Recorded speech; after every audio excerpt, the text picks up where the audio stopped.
Hello, students. Today we shall discuss the poem Break, Break, Break, which has been prescribed in your syllabus. First, I shall summarize the poem and then we will look into an analysis and identify the main ideas in the poem. It is a very simple and small poem, and it is an elegy.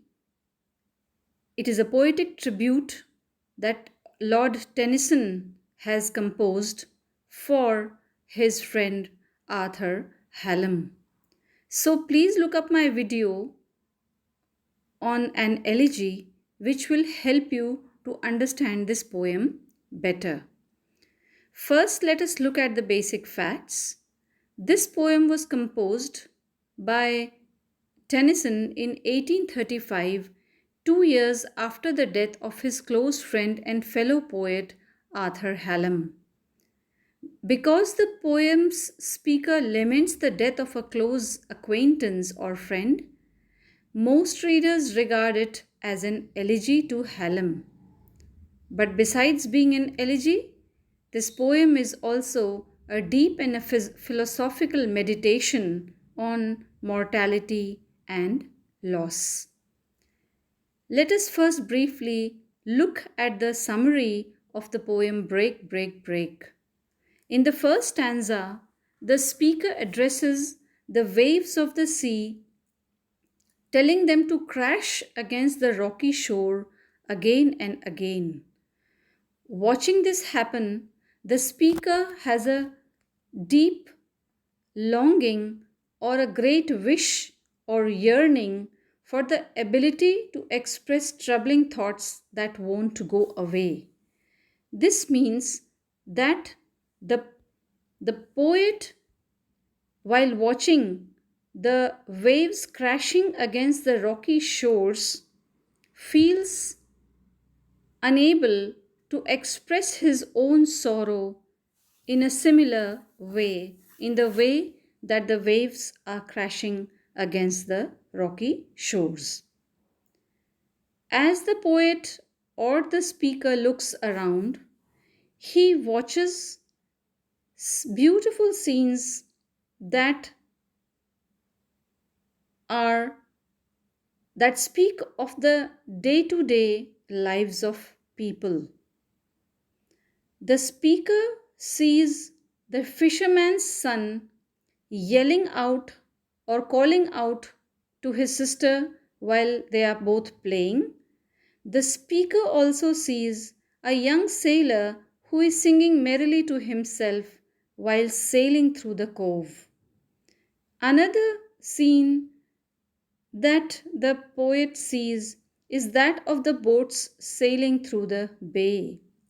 And the speaker imagines that one day these boats will reach their heavenly destinations. An important point or idea that we can identify here is that these day-to-day scenes of life, like the children playing or the sailor singing merrily to himself or the ships sailing here and there, are in sharp contrast to the unhappiness, the sadness that the poet is feeling within him.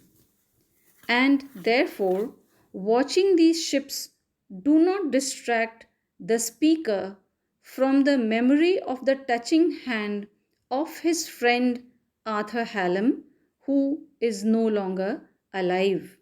In fact, these beautiful scenes of life make him even more sad because they remind him again and again that he will neither be able to feel the touch of his friend's hand, that is Arthur Hallam's touch, or he will never be able to hear the voice of Arthur Hallam again because his voice has gone silent forever. In the last stanza, the speaker calls out to the waves as they smash against the cliff along the shoreline to crash again and again. This repetition is also something we should make note of, and we shall discuss it shortly. He feels that the easy happiness of previous days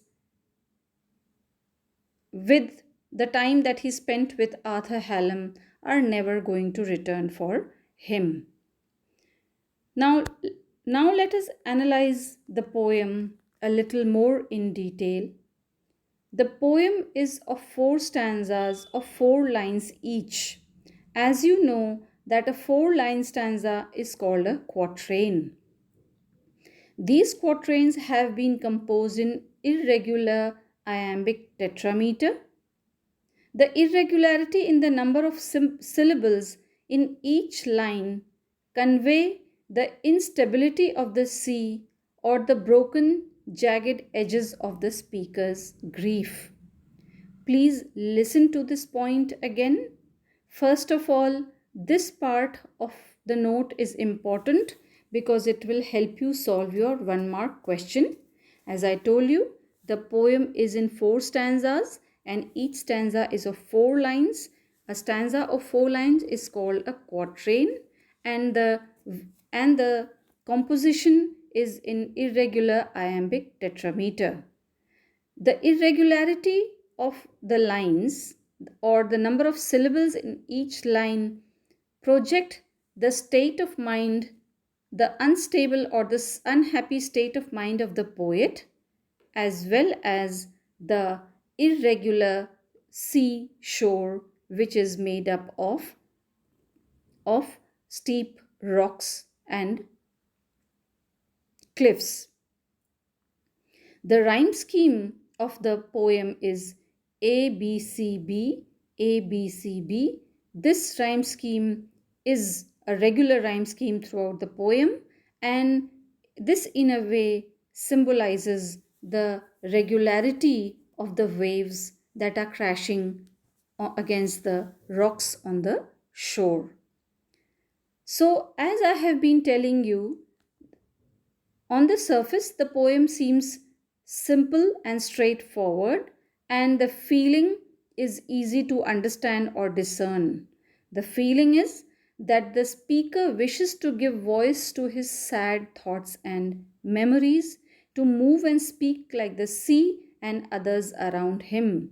This is the thing, this is the feeling that the poet wishes to convey, but he is unable to do so.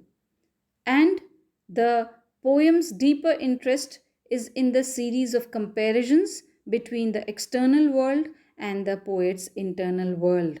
Here we saw 2 important points. First of all, the day to day beautiful, lively scenes, simple scenes of children playing, boats sailing, sailors singing.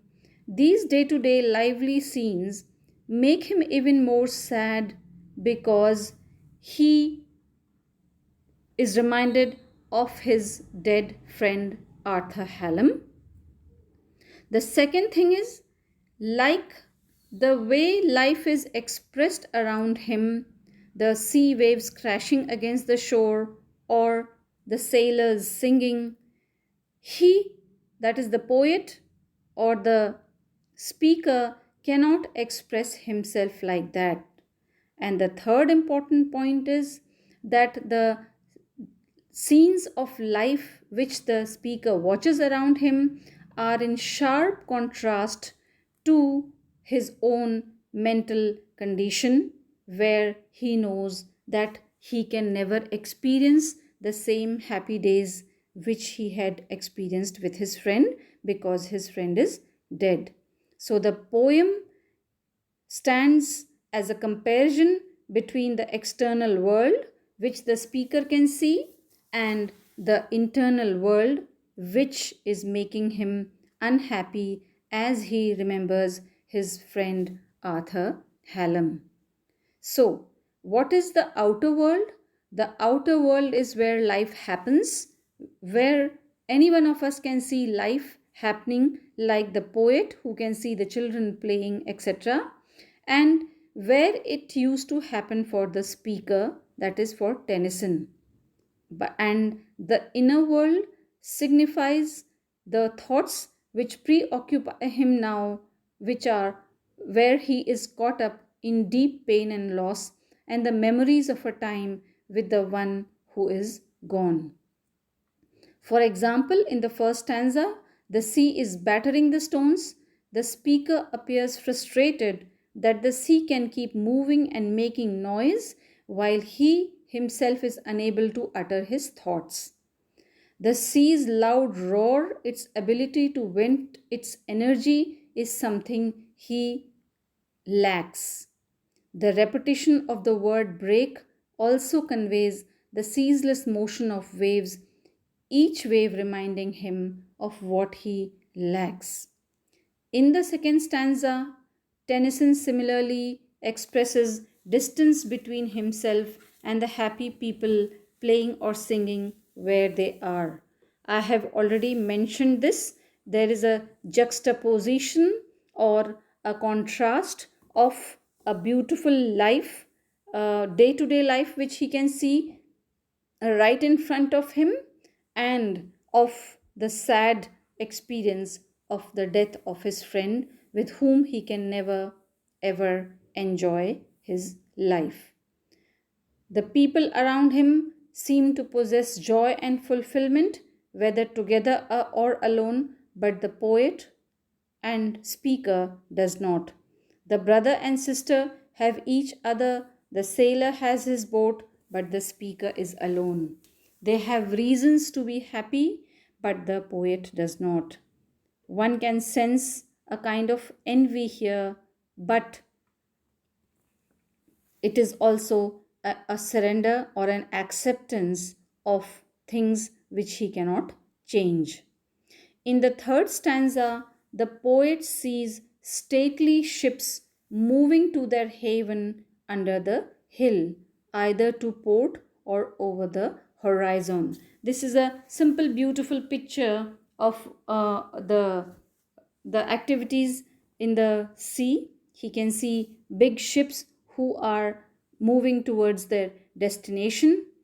Either way, they seem content with the destination, but the grave, the mounded grave, the grave of his friend, which is in the form of a mound, is no pleasant haven. What he is trying to say, that the untimely death of his 22-year-old friend did not receive did not get the destination it had aspired for, and this is a sharp contrast, a sad contrast, which with the happy scenes that the poet sees around him. The end means the end of activity. There is no more hand to touch, no more voice to hear. In the fourth stanza, the speaker returns to the breaking of the waves on the craggy cliffs. The waves come again, again, again, hitting a wall of rock each time. But for him, see, again there is a contrast. While the waves keep coming and going, but for him, his friend Arthur Hallam will never ever come back. Only his memories will keep coming back to the poet, which will cause him more pain and make him conscious of his deep loss.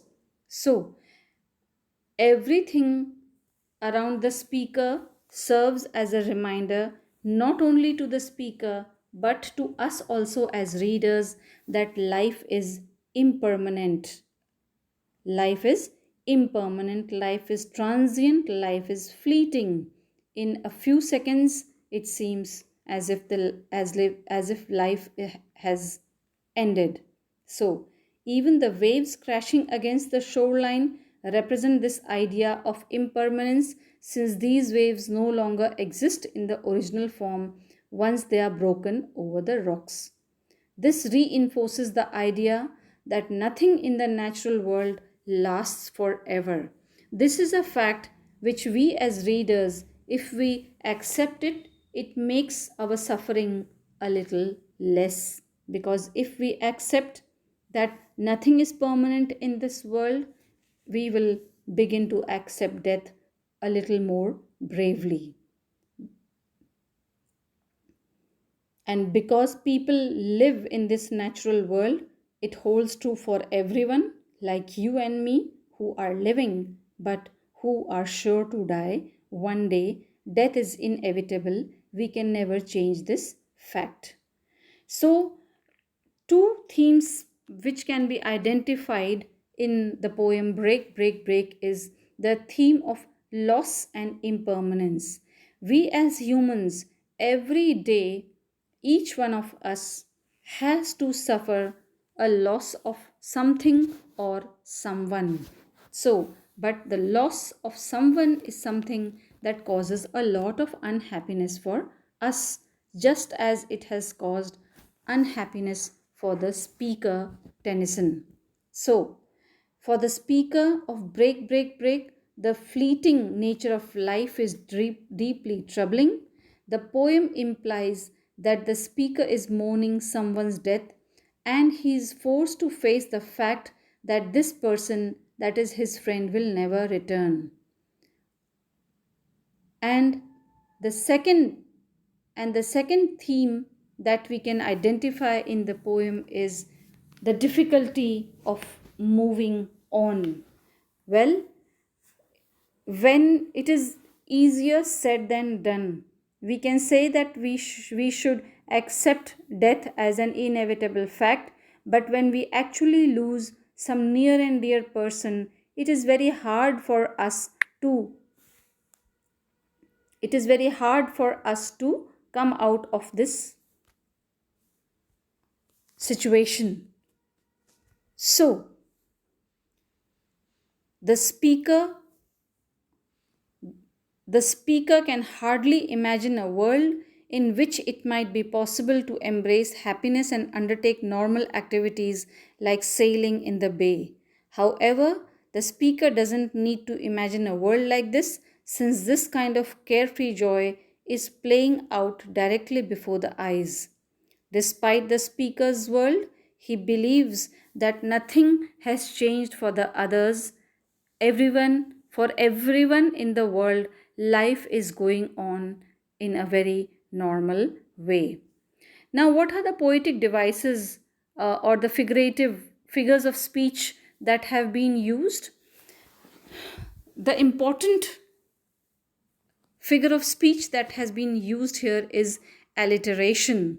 You will see that the word break, break, break has been repeated in the poem quite a few times, and the sound br, br, br creates an alliteration. An alliteration is the repeating the same word again and again so that a similar sound is repeated in quick succession. So it is very clearly noticeable that the first line break, break, break has the repetition of the sound br. Along with this, there is the juxtaposition, which has been used to contrast the sorrow of a loss of the poet's friend against the life that is going on around him. And the third thing is the contrast between the external world, which the poet can see before him, and his internal grief, which he cannot express, as the things in the external world are able to express themselves. The poet is unable to express his grief. So, these are the figurative devices or the poetic devices that the poet has successfully used. I hope this information in the video will be of help to you. I will take up another discussion of your next poem very soon. Keep watching. Thank you.